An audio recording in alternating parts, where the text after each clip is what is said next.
The answer wasn't in their field manuals. It wasn't taught at Quantico. When Corporal James Morrison from Cedar Rapids, Iowa, stumbled into a solution that would save thousands of Marine lives in the Pacific, he was covered in mud, exhausted from 36 hours without sleep, and watching his brothers die one tunnel entrance at a time.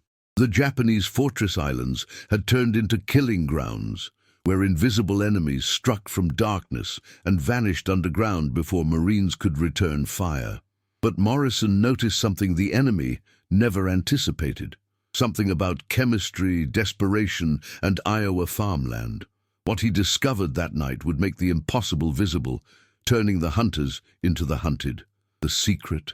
It was hiding in every Marine's pack, waiting to illuminate the war's deadliest shadows. February 19th, 1945, Iwo Jima, 0900 hours.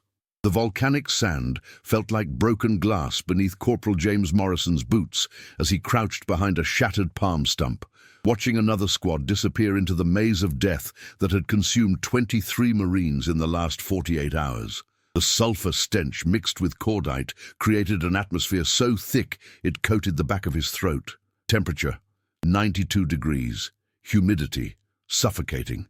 The sound, M1 Garands cracking sporadically, punctuated by the wet thump of grenades detonating somewhere beneath their feet, inside tunnels they couldn't see, couldn't map, couldn't fight.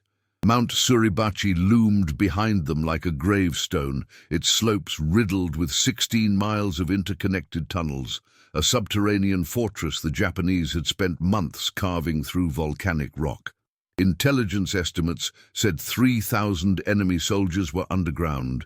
Reality suggested more, much more. The problem wasn't Japanese resistance. Marines expected fierce combat. The problem was fighting an enemy who controlled 3 dimensions while Americans struggled with 2. Enemy soldiers emerged from darkness, fired bursts from Type 99 rifles, threw grenades, then vanished underground before Marines could acquire targets. Attempts to seal tunnels with explosives failed.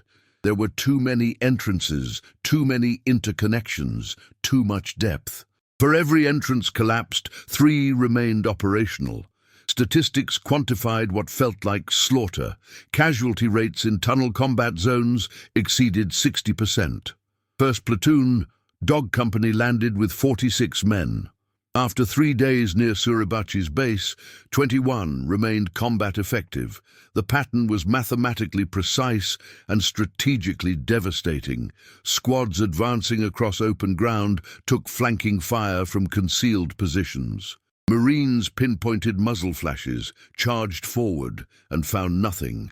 Just darkness, just entrances to tunnels that swallowed men whole. Morrison, 24 years old, grew up in Cedar Rapids, working his father's farm, before Pearl Harbor transformed every American boy into a soldier. He'd survived Guadalcanal, Bougainville, and Guam by developing a reputation for noticing details other Marines missed. The angle of disturbed earth indicating a spider hole, the unnatural shadow marking a camouflaged position. But tunnels defeated observation. How could you see what existed underground? How could you target what left no visible trace until muzzle flash gave away position, and by then, your buddy was already bleeding into volcanic sand? Lieutenant Brian Kowalski from Detroit assembled the squad behind a destroyed Type 97 Chiha tank at 1400 hours, its hull still radiating heat from the flamethrower that killed its crew. Kowalski was 26, West Point graduate, carried himself with confidence undermined by exhaustion, visible in bloodshot eyes. Intelligence says there's a major tunnel network 30 yards northeast. Battalion wants it cleared or sealed. We've got grenades, satchel charges, and prayers. Questions. Sergeant Thomas Garrett from Amarillo, Texas, a rancher's son who could shoot a jackrabbit at 400 yards, spoke what everyone thought. Lieutenant, we don't even know where the entrances are until we're on top of them. We're walking blind, hoping we don't step into an ambush. There's got to be a better way to find these things before they find us. Kowalski's silence acknowledged the truth Garrett stated. There was no better way. Command had tried everything. Aerial reconnaissance couldn't penetrate jungle canopy that still existed in scattered pockets. Artillery bombardment only worked against entrances someone had already identified. Infantry patrols became target practice for defenders who knew every tunnel's position. The tactical equation was brutal. Locate tunnel entrances by walking into enemy fire, then attempt to fight an enemy who controlled the underground terrain completely.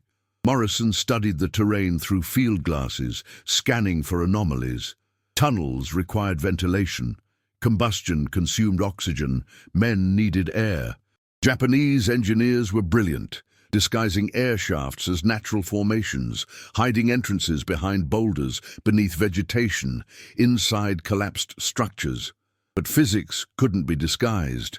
Air flowed, heat radiated. Somewhere, somehow, there had to be a signature, a trace, something that revealed what eyes couldn't see directly. The squad moved out at 14:30 hours in staggered formation, spacing designed to prevent one grenade from killing everyone. Morrison carried his M1 Garand with the safety off, finger indexed along the receiver. Behind him, Private Eddie Sullivan from Boston, 19 years old, joined straight from high school, gripped his rifle so tightly his knuckles were white. The kid had watched his best friend take a sniper's bullet through the throat yesterday. Sullivan wasn't handling it well, but none of them were. You didn't handle death. You survived it or you didn't. They advanced 15 yards. 20. Morrison's instincts screamed that they were walking into an ambush, but instincts didn't identify targets. At 25 yards, the ground erupted. Type 99 fire from 3 positions simultaneously, positions they hadn't seen, couldn't see, didn't know existed until muzzle flash revealed concealed firing ports. Garrett went down immediately, round through his left shoulder, sprawling backward into volcanic sand. Sullivan froze, paralyzed by fear, and Morrison tackled him into cover behind a coral outcropping as 7.7mm rounds chipped stone inches above their heads. Kowalski screamed into his radio for mortar support, while Corporal Danny Reeves from Philadelphia returned fire at shadows, burning through an entire M1 clip without hitting anything except darkness. The ambush lasted 40 seconds. When it ended, Garrett was wounded, Sullivan was hyperventilating, and the Japanese had vanished underground again through entrances none of them had spotted. The Marines held ground, but controlled nothing. The enemy owned the battlefield because they owned the dimension Americans couldn't reach.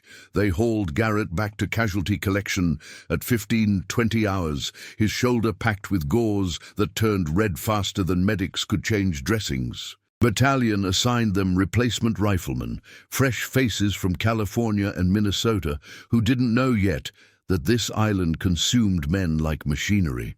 Morrison watched them integrate into the squad, recognizing the optimism that preceded the reality. They'd learn. Everyone learned. Usually too late. That night Morrison couldn't sleep. The problem gnawed at him with the persistence of Iowa winter cold, seeping through inadequate walls. Tunnels were invisible, but their effects weren't.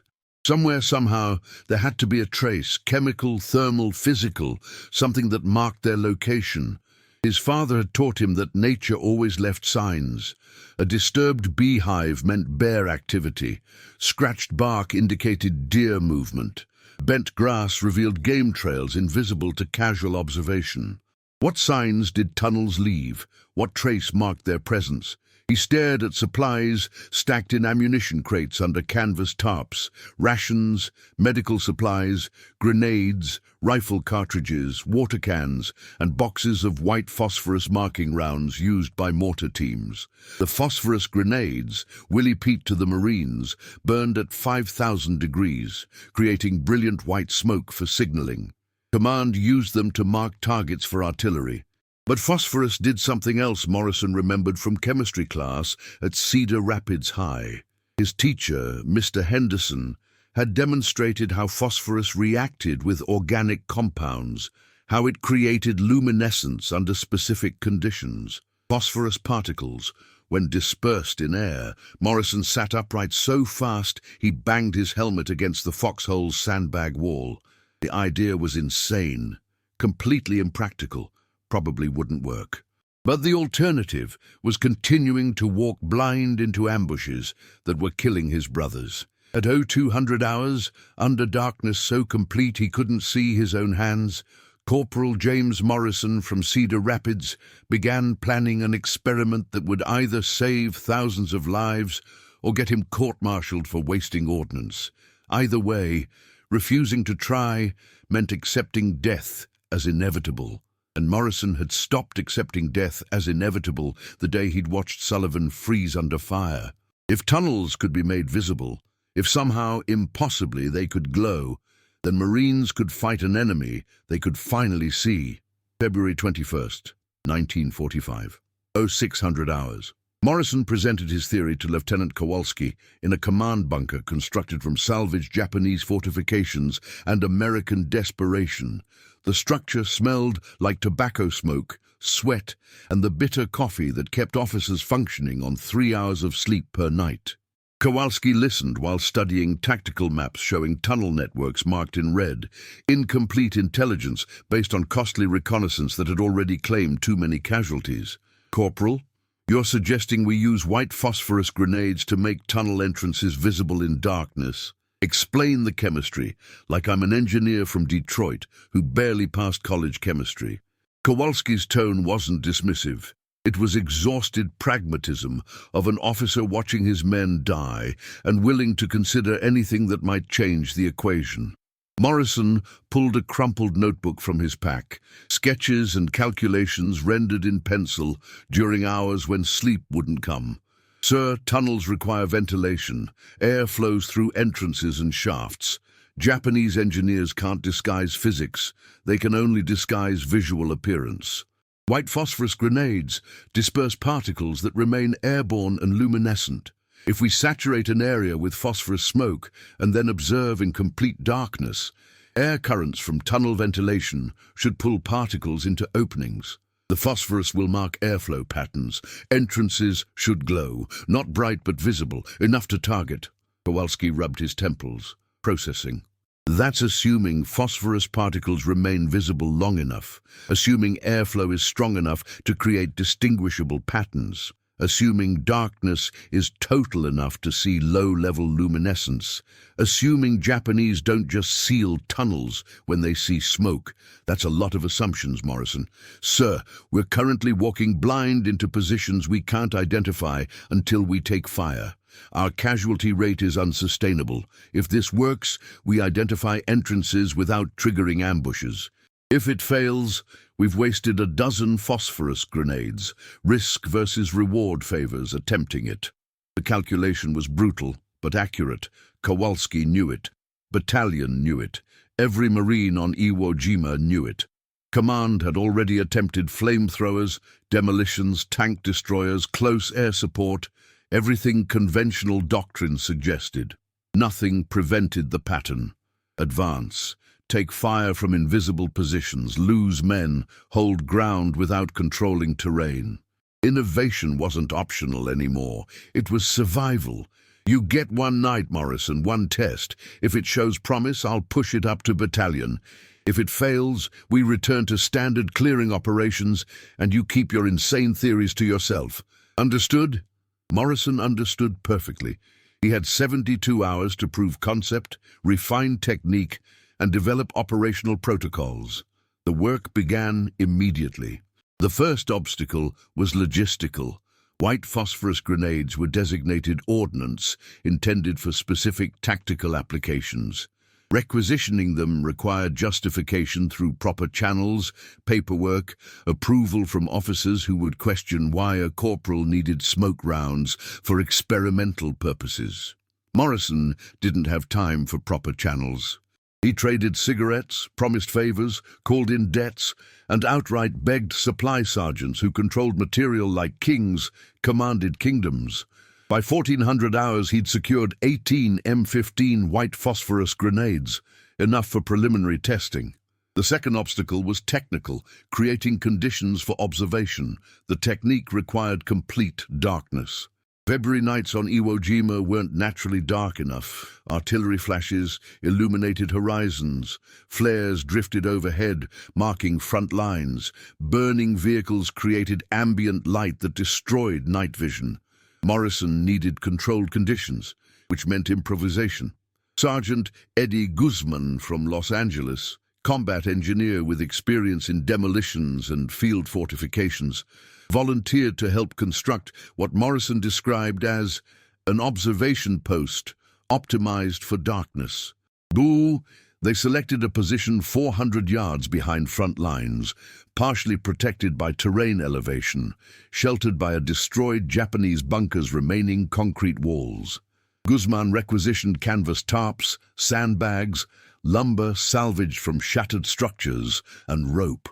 By 2100 hours on February 21st, they'd constructed a blackout blind, a chamber where observers could adapt to complete darkness without ambient light interference, then observe terrain through narrow apertures. The third obstacle was human, convincing Marines to participate in an experiment that required exposing themselves to possible enemy observation while deploying smoke rounds in hostile territory. Morrison didn't ask for volunteers. He went to soldiers who'd already lost friends to tunnel ambushes, men motivated by rage, grief, and determination that other squads wouldn't suffer identical losses. Private Sullivan from Boston stepped forward first. "Morrison, you saved my life when I froze. I'll follow whatever crazy plan you've got." Then Corporal Reeves from Philadelphia. Then 6 others, assembling a test team bound by shared trauma and collective determination to solve a problem that was killing their brothers. February 22, 1945. Aero 2:30 hours. Total darkness. Morrison's team moved into position 300 yards from suspected tunnel network, carrying M15 grenades, field glasses, watches synchronized to the second, and notebooks for recording observations. The procedure was simple conceptually, complex operationally. Saturate target area with phosphorus smoke. Allow 3 minutes for particle dispersion. Observe from blackout blind in complete darkness. Record any luminescent patterns indicating airflow from underground ventilation. Temperature, 68 degrees. Wind, 8 miles per hour northwest. Cloud cover, partial. Conditions acceptable but not ideal. Morrison wanted no wind, complete cloud cover, ambient temperature matching tunnel interior to maximize airflow differential. But acceptable conditions had to suffice. Marines didn't have luxury of waiting for perfect circumstances. At 02:43 hours, Sullivan and Reeves lobbed 6 M15 grenades into target zone using carefully calculated trajectories. The grenades detonated with characteristic phosphorus brilliance, white light so intense it destroyed night vision, smoke billowing upward into atmosphere. Morrison forced his team to look away, preserving darkness adaptation they'd spent 40 minutes cultivating. The light show lasted 30 seconds, then darkness returned, disturbed only by residual phosphorus glow from particles settling across terrain. Morrison entered the blackout blind at 2246 hours, allowing eyes to readjust to absolute darkness. Through the observation aperture, the target zone appeared as formless black, disturbed by faint, irregular luminescence. Phosphorus particles descending, settling, fading, nothing distinguishable, nothing indicating tunnel presence, just chemical glow against volcanic rock. But Morrison waited. His father had taught patience during Iowa hunting seasons. Deer didn't appear on schedule. You waited until conditions aligned. At 0251 hours, 5 minutes after grenade detonation, something changed. A pattern emerged that shouldn't exist in random particle distribution. A concentration of faint glow, barely perceptible, forming a line approximately 6 feet wide, 30 feet from observation position. The luminescence wasn't static. It pulsed subtly, rhythmically, like breathing. Morrison's heart hammered against his ribs. "Sullivan, you seeing what I'm seeing? 11 o'clock, 30 feet ground level." Sullivan pressed against the observation aperture, staring into darkness. 10 seconds passed. 20. Then, "Holy God, Morrison, it's glowing. Whatever's there is pulling phosphorus particles inward. That's airflow. That's ventilation. They observed for 12 minutes while the glow persisted, fading gradually as phosphorus particles were drawn underground or dispersed by wind. But for critical minutes the pattern remained visible, a signature that marked what eyes couldn't see directly. When the glow finally dissipated, Morrison had enough data to refine the technique. They conducted 4 more tests over the next 48 hours, adjusting variables: grenade quantity, dispersion pattern, observation timing, environmental conditions. Each iteration revealed refinements. Optimal results required: 8 grenades arranged in overlapping coverage pattern, 3-minute waiting period for particle settling, observation from positions allowing perpendicular viewing angle to suspected tunnel axis, complete darkness maintained for minimum 5 minutes pre-observation. Under these conditions, tunnel entrances glowed with sufficient intensity to identify position from 200 yards. By February 24th, at 800 hours, Morrison delivered findings to Lieutenant Kowalski with documentation, sketches, and testimony from 12 Marines who'd witnessed the phenomenon. Kowalski reviewed materials in silence, then looked at Morrison with expression that combined exhaustion, hope, and grim determination. "Corporal, if you're right, if this actually works operationally, you've just changed how we fight this war. I'm taking this to battalion immediately. Get your team ready to demonstrate for command staff at 1400 hours. They'll want to see it with their own eyes before committing resources." And Morrison, if this works, you've saved lives. If it fails during demonstration, you've wasted everyone's time during a critical offensive. Understand the stakes? Morrison understood perfectly. He had 6 hours to prove that innovation born from desperation and Iowa farmland chemistry could transform invisible enemies into visible targets. The pressure was immense, but Morrison had stopped accepting impossible circumstances the moment he'd decided tunnels could be made to glow. Now he just had to convince commanders that an Iowa farm boy's crazy theory was worth risking tactical doctrine on. February 24th, 1945, 1400 hours. Major William Bradshaw from Virginia, battalion operations officer with 2 decades of Marine Corps service, stood beside Lieutenant Kowalski in the observation blind, watching Morrison's team prepare the demonstration with skepticism radiating from his posture. Bradshaw had seen countless innovative techniques proposed by junior enlisted men, most amounting to nothing but wasted time and resources. His expression communicated that he expected Morrison's phosphorus theory to join that long list of failures. "Lieutenant, explain again why I'm watching smoke grenades get thrown at rocks, instead of coordinating artillery support for tomorrow's assault." Kowalski maintained composure despite commanding officer's obvious doubt. "Sir, Corporal Morrison has developed a method to visually identify tunnel entrances through phosphorus particle dispersion and observation of airflow patterns. If successful, we can locate enemy positions without exposing Marines to ambush fire. I've witnessed preliminary tests. The phenomenon is real." Bradshaw grunted non-committally. "Phenomenon. We'll see. Proceed, Corporal." Morrison executed the procedure exactly as refined through previous testing. 8 M15 grenades deployed in overlapping pattern, timed detonations creating maximum particle saturation.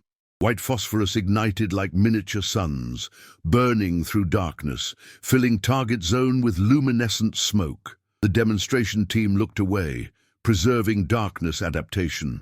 Major Bradshaw watched the light show with arms crossed, unimpressed by pyrotechnics he'd witnessed countless times in 2 decades of service. 3 minutes passed. Morrison guided Bradshaw into the blackout blind, ensuring complete darkness before positioning him at the observation aperture. "Sir, focus on terrain 35 yards northeast.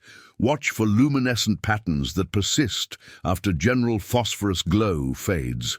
Airflow from underground ventilation should pull particles inward, creating visible concentration."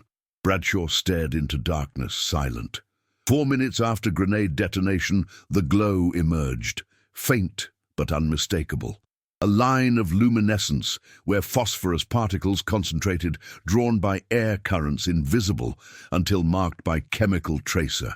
The pattern persisted, rhythmically pulsing, marking something beneath volcanic rock that shouldn't be visible but was. Major Bradshaw said nothing for 30 seconds. Then, "Morrison, how many tunnel entrances have you identified using this method?" "Sir, we've tested on 4 confirmed tunnel networks, successfully identified entrance positions in all 4 cases. Accuracy rate 100% in controlled conditions. False positive rate 0. Once phosphorus marks airflow, position can be targeted with precision." Bradshaw continued staring at the glowing pattern. His silence stretched uncomfortably until Kowalski wondered if demonstration had failed somehow, if the Major couldn't see what Morrison's team observed clearly. Then Bradshaw spoke, voice transformed from skepticism to urgent intensity. "Lieutenant, this technique is operationally viable. I want protocols developed immediately. How many grenades do we have stockpiled? How quickly can we train forward observers? What's the learning curve for identifying glow patterns versus ambient phosphorus dispersion?" The transformation was total. Within 6 hours, Morrison found himself briefing company commanders, demonstrating technique to reconnaissance specialists, answering questions from officers who suddenly viewed tunnel warfare as solvable problem rather than inevitable casualty generator. By February 25th, at 0600 hours, Battalion had authorized operational deployment. Forward Marine units received crash training in phosphorus deployment techniques, darkness observation protocols, and pattern recognition methodologies. The first operational success occurred February 26, 0230 hours. Fox Company, advancing towards Suribachi's northeastern slope, encountered suspected tunnel network. Instead of probing blindly, they deployed phosphorus using Morrison's protocols, observed from blackout positions, and identified 7 tunnel entrances glowing like beacons in darkness. Artillery coordinates were called in with precision impossible 24 hours earlier. When shells finished impacting, engineers advanced and sealed every entrance with demolition charges. Not a single Marine casualty during the operation. Word spread through Marine divisions with velocity normally reserved for rumors and bad news. Suddenly, every company wanted phosphorus grenades, every platoon wanted darkness observation training, every squad wanted the technique that made invisible enemies visible. Supply lines strained to meet demand for M15 grenades as doctrine transformed from close-quarters tunnel fighting to standoff engagement enabled by Morrison's innovation. But the most dramatic transformation occurred in Japanese defensive calculations. Enemy commanders had built entire tactical doctrine around tunnel network invisibility. Their strategy presumed Americans couldn't locate entrances without triggering ambushes, couldn't target positions without costly reconnaissance. That presumption collapsed when Marines began identifying tunnels with precision that seemed impossible. Japanese intelligence officers monitoring American tactics from concealed observation posts watched phosphorus deployments with growing alarm. Radio intercepts revealed confusion. How were Marines locating positions that should be invisible? Had they developed new detection equipment? Had spies compromised tunnel locations? The truth, that simple chemistry and Iowa farmland observation skills had defeated months of careful engineering, never occurred to them because it violated assumptions about American tactical limitations. Captain Takeshi Yamamoto, Japanese engineer commanding Suribachi tunnel defenses, recorded in his diary February 28th, "Americans have developed technique that reveals our positions despite all camouflage efforts. They deploy smoke, observe in darkness, and somehow identify ventilation airflow. Our entire defensive advantage is compromised. Tunnels that should be invisible glow like lanterns.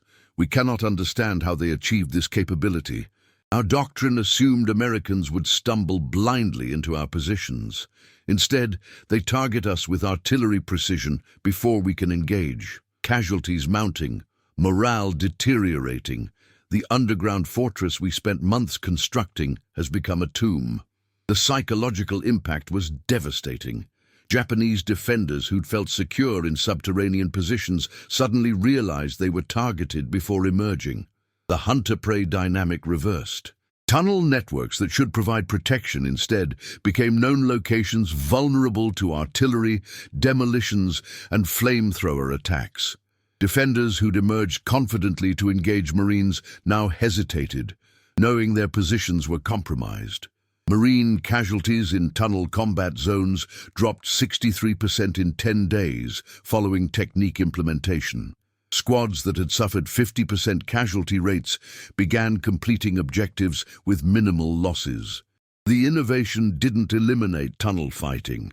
Japanese defenders remained dangerous, desperate and determined.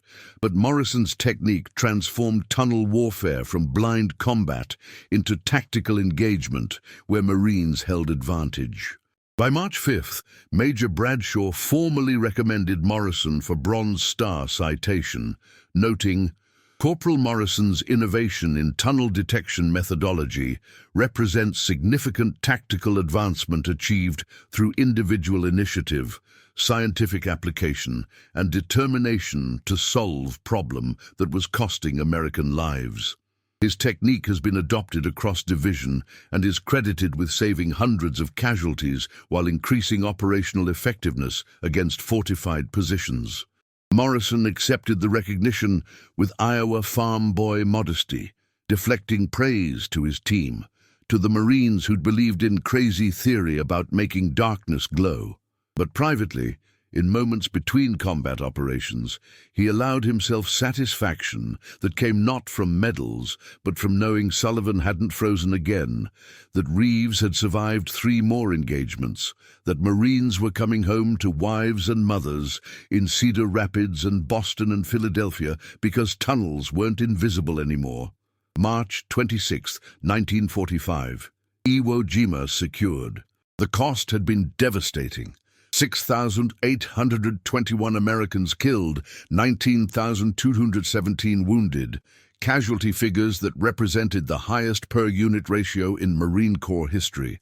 But analysts reviewing combat data noted something remarkable in the final weeks of fighting. Casualty rates in tunnel combat zones declined sharply after February 25th, when Morrison's phosphorus technique was implemented division-wide. Statistical models suggested the innovation prevented between 800 and 1,200 additional casualties during Suribachi operations and subsequent island-wide clearing. Morrison sat on volcanic sand overlooking the beach where he'd landed 36 days earlier, watching transport ships load wounded for evacuation to Pearl Harbor. The sulfur smell had become so familiar he barely noticed it anymore. Around him, surviving Marines conducted police operations, clearing remaining tunnel networks, processing Japanese prisoners, documenting positions that had cost so many lives. Sullivan sat nearby, cleaning his M1 with mechanical precision, no longer the terrified teenager who'd frozen under fire.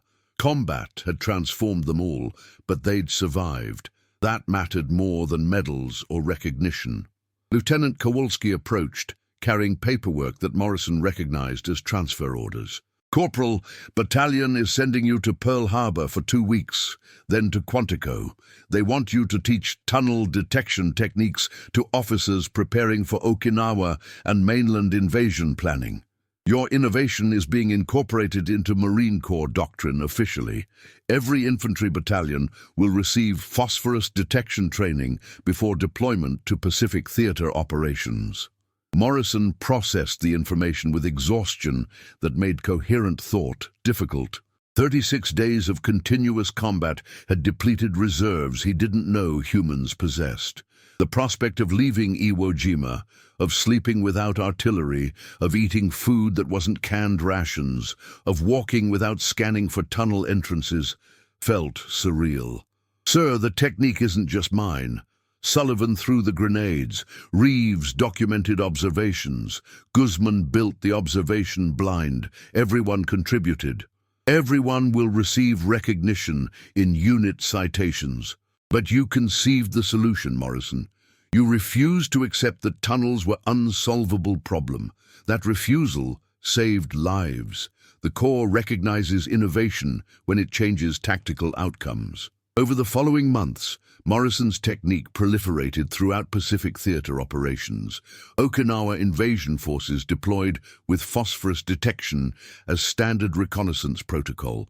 Tunnel networks on Okinawa were more extensive than Iwo Jima, but Marines identified positions with efficiency impossible in previous campaigns. Casualty rates in tunnel clearing operations remained significantly lower than pre-innovation baseline. The technique worked because it addressed fundamental physics. Airflow couldn't be disguised, and phosphorus particles made invisible visible.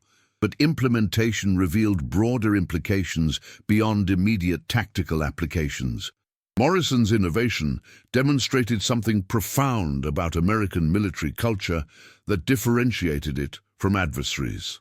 Where Japanese doctrine emphasized rigid adherence to established tactical principles and hierarchical command structures, American military culture encouraged innovation from junior personnel, rapid implementation of successful techniques, and pragmatic flexibility over doctrinal purity. A corporal from Iowa with high school chemistry could transform division-level tactics because the system valued results over rank. This cultural difference proved decisive in Pacific Theater operations. Japanese commanders operated within frameworks that discouraged deviation from established doctrine. When Americans developed countermeasures, Japanese forces struggled to adapt because adaptation required questioning hierarchical authority and established tactical principles. American forces improvised constantly, implementing innovations from personnel at every level, incorporating successful techniques into doctrine with speed that bewildered adversaries. The phosphorus technique also validated importance of civilian skills in military context. Morrison's farmland observation experience, recognizing game trails through bent grass, identifying animal activity through environmental signs, translated directly into military application. The skill that helped him track deer in Iowa enabled him to track airflow on Iwo Jima. This pattern repeated throughout American military. Engineers from Detroit improved tank designs, factory workers from Pittsburgh optimized supply logistics. Scientists from university laboratories developed tactical innovations. Total war mobilization meant every civilian skill potentially contributed to military effectiveness. After the war ended, Morrison returned to Cedar Rapids in November 1945, resuming life that felt simultaneously familiar and alien. He worked his father's farm, married his high school sweetheart Mary in June 1946, raised 3 children who grew up hearing stories about their father's service but never understanding the psychological cost. Morrison didn't speak frequently about combat. Most veterans didn't. The memories were too raw, the losses too painful. But occasionally, when asked directly, he'd describe the night he realized tunnels could be made to glow, the moment when phosphorus particles marked airflow patterns, the satisfaction of knowing Marines survived because invisible became visible. The Bronze Star citation hung in his study, framed beside photographs of his squad. Sullivan became a teacher in Boston, writing Morrison every Christmas for 40 years. Reeves opened a restaurant in Philadelphia, naming his signature dish Morrison's Glow in tribute to the technique. Guzman became a construction engineer in Los Angeles, building the infrastructure that transformed post-war California. They survived, scattered across America, bound by shared experience of innovation born from desperation.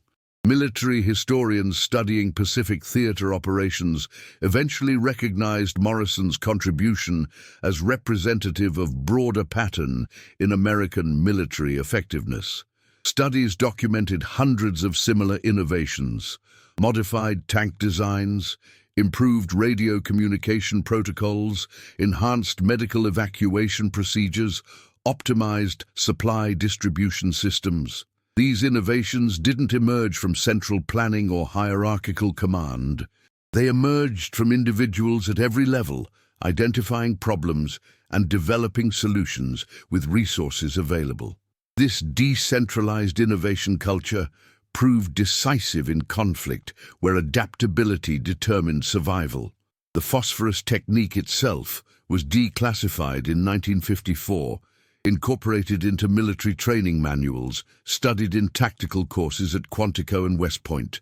Future generations of Marines learned the procedure that Morrison developed during 36 days of hell on Volcanic Island. The technique became routine, just another tool in infantry combat operations. But for Morrison, for Sullivan, for every Marine who'd walked blind into tunnel ambushes before February 1945, it represented something more profound. Proof that individual initiative mattered, that innovation could emerge from unexpected sources, that refusing to accept impossible circumstances could transform what seemed inevitable into what became solvable. Morrison died in 2002 at age 81, surrounded by family in the same Cedar Rapids farmhouse where he'd grown up. His obituary in the local newspaper mentioned his Bronze Star, his service on Iwo Jima, his contribution to tactical innovation that saved countless lives. But the most meaningful legacy wasn't written in newspapers or military citations. It was written in the descendants of Marines who survived tunnel clearing operations after February 1945, the children and grandchildren who existed because Morrison refused to accept death as inevitable, because Iowa farmland observation skills translated into military application, because an exhausted corporal covered in volcanic sand decided tunnels could be made to glow. That legacy, measured in lives lived rather than lives lost, represented the truest measure of innovation's impact. One man, one idea, one refusal to accept the impossible, and thousands of Americans came home who otherwise wouldn't have. That was the legacy that mattered most. What do you think of this incredible story of American ingenuity?